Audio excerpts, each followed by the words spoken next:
Hey my people, what is up, and I hope you are doing well. Quarantine's got everyone rinsing out Roblox, and it's a shame the game hasn't brought out more bangers. Nonetheless, I always bring the heat, and today's video is due to be a banger. Top 5 horror myths, but before I get into it, please like and subscribe, and tell me if I missed any horror myths.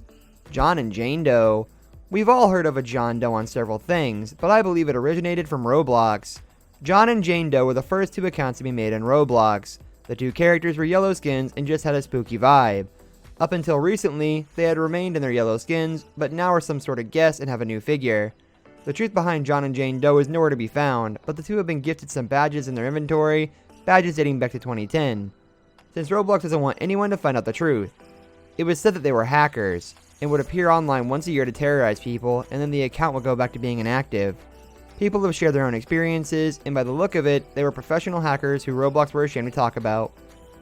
What's going on, fellow content and welcome back to another video. My name's Creek, and I'm making this quick little video to go over some news that Roblox tweeted out concerning the John Doe and Jane Doe accounts that everyone's been kind of talking about and flipping out over. For many years, there has been lore circulating around John Doe and Jane Doe within the community. This year, we've decided that it's time to shed some light about these accounts.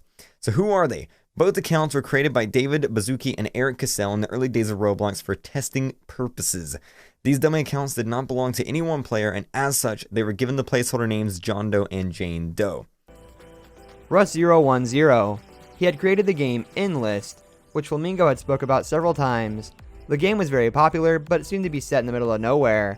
The people in the game just seem to be there, and are affected by your actions. For example, if you hit a button, they'd react by attacking you. And he created another game called Frown. If you got far enough into the game, you'd soon realize there was something chasing you. Russ never really spoke about his games, and his account seems dormant for all we know. Frown is set in the dark, and all you have is a lamp to run around with. The whole eerie vibe just kinda scares you, and well, no one really knows who he is. His games are so simplistic, but they just scare pretty much anyone. G0Z, the man who made Circus in the Sky, and had built a character evolving around clowns. Like Rust, he was pretty anonymous, but his game seemed to do well and scare a load of people. The game was quite popular at one point, and it seemed people played it for fun, but never understood and paid attention to the small details. The map was full of scary things, whether it was a creepy looking clown or a man who was beheaded. The game had done well nonetheless.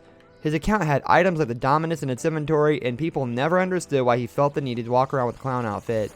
He was also banned after creating his second game, but returned on the same account, and so it was as if he had never left. So he has a little private server set up for me, Flamingo in the Sky, and there's quite a few people here. ZooZQ, who's friends with Chuck Void, a World War II veteran with a family who had a child and a wife. Chuck was an abusive father who had often hurt and touched his daughter. The story behind Chuck is what caught some people's attention though. Chuck was living in a loop of death and had darkness surrounding him. He's made a lot of games and there's a lot more detail. When you play the games, you almost feel like you're inside his house. The small features in his game, like a hidden room inside his closet, made you wonder, is he showing how his house was and letting everyone live his experience? U-Bully. Now U-Bully was a character who had a presence essentially. U-Bully had apparently sent people messages whilst they were playing whatever game they played, and if ignored, would later tell them to save her. It leaves a suggestion on a game to join, and when you finish up with the game, she will message you again.